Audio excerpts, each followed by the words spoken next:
The autumn wind swirled crimson leaves across the campus of St. Thomas, carpeting the pathways in a golden red tapestry. Eli Coulter, a black theology student, walked through the bustling crowd, clutching his warm books tightly to his chest. His dark eyes scanned the faces of his classmates, but he did not join in their laughter or debates. Eli was a shadow amidst the vibrant colors of student life, silent, contemplative, almost invisible.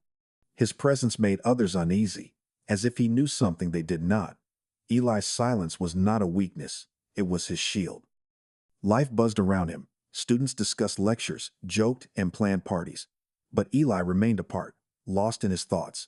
He noticed everything: glances, whispers, casual gestures. His silence was unsettling because it carried a depth inaccessible to the noisy hustle. Classmates labeled him strange, professors deemed him withdrawn, yet Eli sought no approval from them. He listened to the world as one would listen to a sermon, and in that silence, his strength was born a strength that no one yet understood. Eli Coulter grew up in the shadow of church steeples, the son of a pastor in a small Georgia congregation. His childhood was steeped in hymns and sermons, where each word from his father resonated like law. "Be slow to speak, Eli," he would say. "The silence of the wise is louder than the shout of the fool." These lessons took root in the young man's heart, becoming his compass. At St. Thomas College, where faith coexisted with ambition, Eli felt like an outsider. His silence, born of faith and upbringing, was perceived as arrogance or a mystery he hid from curious eyes. In lecture halls filled with theological debates, Eli sat in the back corner, absorbed in his books. Classmates viewed him as an enigma, while professors saw a challenge. His reticence seemed suspicious in a world where words were the currency of success. But Eli was not seeking to prove himself. He believed that God spoke through silence, and this belief rendered him lonely. In a campus brimming with noise and commotion, he remained true to himself, unaware that his silence would soon become a target. The autumn campus of St. Thomas came alive in the evenings when the church choir gathered in the chapel. Amid the voices blending in harmony, the pure soprano of Lena Morris, a white girl with soft chestnut curls, stood out. Her singing, in Eli's eyes, was like a prayer capable of calming a storm. He, usually silent, found a kindred spirit in Lena. Their encounters began by chance after rehearsals, when she lingered, humming, while he listened from the shadows of a bench. Her openness softened his walls, and for the first time, Eli spoke without fear. Their love blossomed in secret, away from the curious eyes of the campus. They walked along leaf-strewn paths, sharing dreams and fears. Lena saw in Eli the depth that others overlooked, while he found in her the light that warmed his solitude. However, their connection sparked whispers. An interracial couple in a conservative college was a challenge to tradition, and the stares from classmates grew heavier. Eli and Lena understood their love was fragile. They did not flaunt their feelings, but neither did they hide, believing that sincerity would protect them. Lena sang for Eli, and he prayed for her, unaware that their happiness had become a target for those who viewed their closeness as a threat. Their world, woven from songs and silence, was destined for a trial that would change everything. On the 17th of October, 2013, night fell over the St. Thomas campus like a cold shroud. The chapel, usually filled with the echoes of the choir, stood in ominous silence. Lena Morris, always the last to leave rehearsals, was found dead at the back entrance. Her body lay on the stone steps, showing no signs of struggle, just an eerie stillness.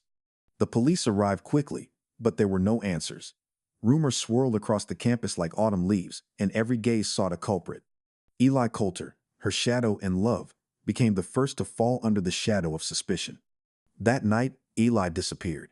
He did not attend choir rehearsal and did not answer his friends' calls. His absence spoke louder than any words, fueling whispers of his involvement. Where was he? Why was he silent? No one knew that Eli spent the night alone, praying in his room, tormented by a sense of foreboding. He was unaware of Lena's death, but felt that something had shattered. When he returned to campus in the morning, his silence and downcast eyes only deepened the suspicions. Officer Steiner met him with a cold gaze. "He didn't even ask what happened," he said to his partner. "So he knows." Those words became the spark that ignited the accusation. The campus, which had seemed like home just yesterday, had turned into a courtroom. Eli, accustomed to silence, did not defend himself, did not shout his innocence. He stared at the floor as the world around him crumbled, not realizing that his silence had already rendered a verdict. The morning after the tragedy, Eli Coulter returned to campus, his footsteps echoing in the empty corridors. He sought no sympathy, asked no question. She simply remained silent, his gaze cast down. Officer Steiner, standing by the chapel, watched him with cold certainty. "He knows more than he's saying," he muttered, jotting Eli's name in his notebook. The boy's silence, once his refuge, had now become evidence. Rumors swirled. He was the last one with Lena. Why isn't he crying? The campus, steeped in grief, sought a culprit, and Eli, with his quiet nature, became an easy target. The police summoned him for questioning, but Eli did not defend himself. His answers were short, almost whispers, as if he feared breaking the silence that held his pain. "Where were you?" they asked. "I was praying," he replied, but it sounded unconvincing. Steiner saw not a mourner in him, but a suspect. The accusation began to take shape, fueled by prejudices and fear of his difference. Eli's silence, his faith in the truth, became chains that would soon bind his fate. The trial of Eli Coulter became an event that divided the St. Thomas campus. In the courtroom, filled with the scent of aged wood, the prosecutor loomed over the defendant's stand, quoting the Bible. "There is a time to be silent and a time to speak." His voice thundered. Eli chose silence when he should have cried out for his innocence. Each word struck like a hammer, and Eli's silence only intensified the accusations. The jurors, many of whom attended the same chapel, looked at him with skepticism. His features, his race, his introversion worked against him. The spectators whispered, prayed, but their prayers were not for Eli. They were for the justice they had already defined. The prosecutor painted a picture of a cold, detached young man whose silence concealed guilt. Eli listened, not raising his eyes, his hands gripping the Bible. He believed the truth would speak for itself, but in this courtroom, his faith was powerless. The verdict was already ripening in the hearts of the jurors, and Eli's silence had become his accuser. The courtroom buzzed with tension as Father Hargrove, the campus spiritual advisor, took the witness stand. His robe seemed heavy, and his voice trembled. "Eli is a good boy, but too detached. We don't know what's in his heart." These words, spoken with regret, became nails in Eli's coffin. The prosecutor, sensing victory, intensified his attack, emphasizing Eli's silence as a sign of guilt. "A man with a clear conscience speaks," he thundered, pointing at the defendant. The jurors, many of whom knew Lena, nodded, their expressions filled with bias. Eli's race, his reserve, his love for a white girl all served as unspoken accusations. After hearing Hargrove, the judge delivered the sentence, 7 years without the possibility of parole. The courtroom exhaled, as if justice had been served. Eli stood motionless, gripping the Bible, his eyes dry. He did not defend himself, did not shout, simply remained silent. Yet in that silence grew a faith that God sees the truth, even when people are blind. The campus prayed for Lena, but not for him. The first days in prison were for Eli Coulter like a plunge into hell. The gray walls of the cell, the smell of dampness, and the clinking of chains weighed heavily on his soul. Accustomed to the silence of the chapel, he found himself in a world where screams and threats were the language of communication. At 20, Eli looked fragile among the hardened inmates, and his silence, which had been a refuge in college, now seemed like a weakness. He kept the Bible close, reading the Psalms, but even prayer could not drown out his fear. At night, lying on the hard bunk, he heard the whispers of his cellmates. "The newbie won't last." In the cafeteria, Eli first encountered the outsiders, a group of inmates whose glances promised trouble. The leader, a burly man nicknamed Rusty, bumped his shoulder against Eli's, muttering, "Silencers don't last long here." Eli remained silent, but his eyes met Rusty's gaze without fear. This caught the attention of another inmate, Jamie, a wiry guy with a scar on his cheek. "Stick with me, preacher," he whispered, pulling Eli aside. Jamie, convicted for assault, became his first ally, warning him, "Don't show weakness, or they'll break you." Eli realized that prison was not just about walls, but a struggle for survival. He did not complain, did not seek pity. Instead, he began to listen, absorbing conversations, hints, fragments of stories. A hope blossomed in his heart. If he was here, there must be a purpose. He started writing letters, searching for answers, believing that the truth was somewhere nearby, even in this hell. Life in prison for Eli Coulter had turned into a rhythm of survival. Morning prayers, laundry work, cautious steps through crowded corridors. His silence, which had initially attracted threats, began to command respect. He became known as the preacher not for his speeches, but for the calm he radiated.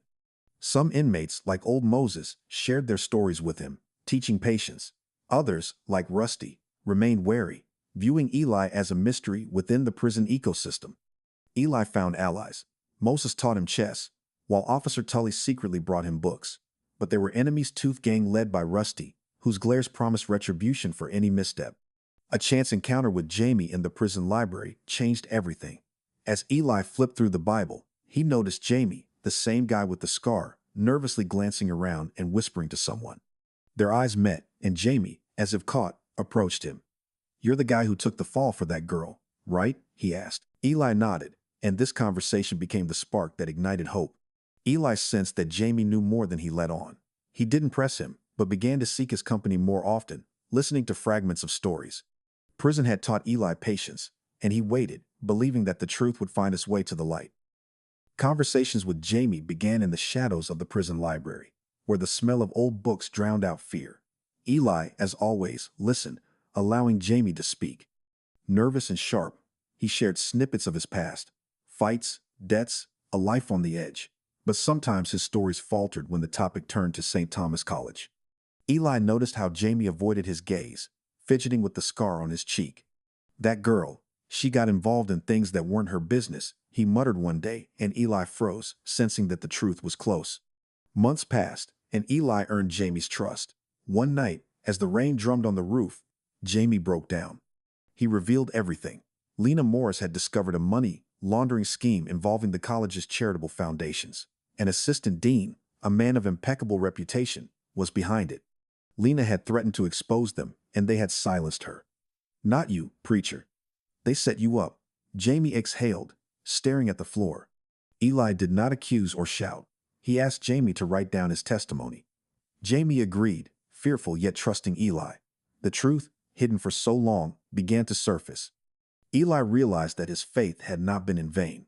God was speaking through Jamie's confession, and the chains that bound him began to weaken. On a gray autumn day in the prison visitation room, Eli saw Father Hargrove. The former campus chaplain, dismissed for vague infractions, looked older than his years. His habit hung loosely on his emaciated frame, and his eyes were filled with guilt. He sat across from Eli, trembling hands placing an envelope on the table. "I have sinned in silence, Eli, just like you," he began, his voice cracking. Hargrove confessed that he knew about the corruption at the college, but had been afraid to speak up. When Lena was killed, he suspected the truth, but did not dare to intervene, allowing Eli to become a victim. Inside the envelope lay a copy of the DNA analysis, concealed by the college administration. It proved that the traces at the crime scene did not belong to Eli. Hargrove pleaded for forgiveness, his eyes glistening with tears. "I was silent to save myself, but I doomed you," he whispered. Eli, gripping the Bible, nodded. He did not condemn his faith, taught him mercy. This meeting became a turning point, igniting hope for freedom. Hargrove promised to testify if the case was reopened. Eli looked at him with quiet gratitude, feeling the truth, hidden for years, beginning to break free. Hargrove's silence had crumbled, and now his voice could liberate the innocent. Eli's lawyer, the young and tenacious David Cross, took on the case with renewed vigor, armed with documents from Hargrove and Jamie's testimony. He dug into the archives, secured the DNA analysis, and filed a motion for a retrial. The prosecution resisted, but the public outcry raised by the local press forced them to relent. In 2020, 7 years after the verdict, Eli found himself back in the courtroom. This time, the room was quieter, and the jurors' gazes were not so confident. Cross methodically dismantled the old version of the prosecution, presenting evidence of corruption at the college and evidence tampering. During the retrial, Jamie, nervously fiddling with his scar, reaffirmed his testimony. Lena was killed to cover up the financial schemes of the assistant dean, who was later convicted of corruption.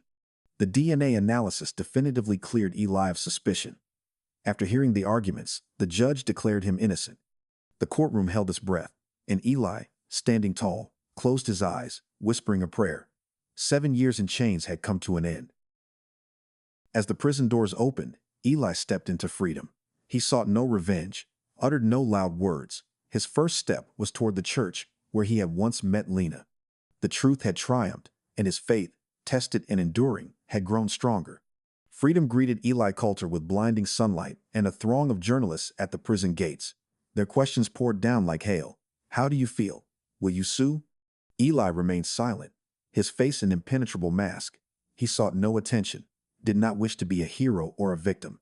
His heart longed for silence, for a place where he could rediscover himself. Declining interviews, he climbed into the old pickup truck of his lawyer and drove to where it all began, the Church of St. Thomas.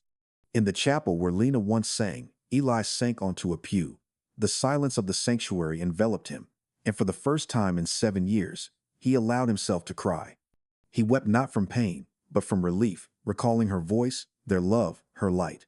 Here, in this sacred space, he felt her presence. Eli prayed, thanking God for the truth that had set him free and for the strength that had helped him endure. As he exited the church, he inhaled the autumn air. The journalist had departed, leaving him in peace. Eli knew that his journey was just beginning.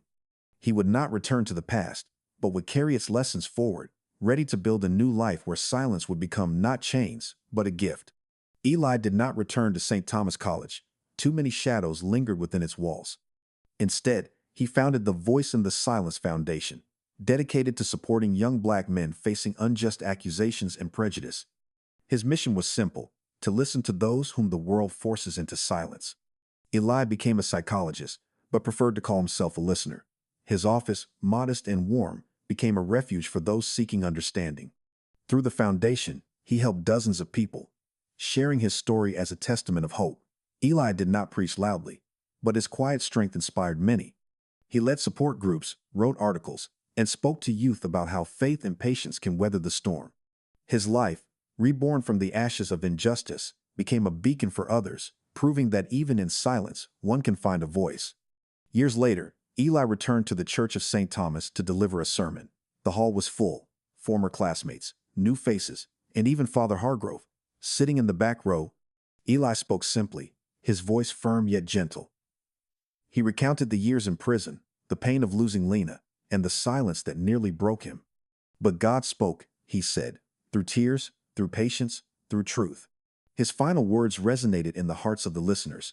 I was silent when everyone demanded words, but now I am free. The audience applauded. Some were in tears. Eli sought no approval. He was sharing his faith. As he stepped out of the church, he looked at the autumn leaves swirling over the campus and smiled. His journey was complete, but his voice, born in silence, now resonated for others.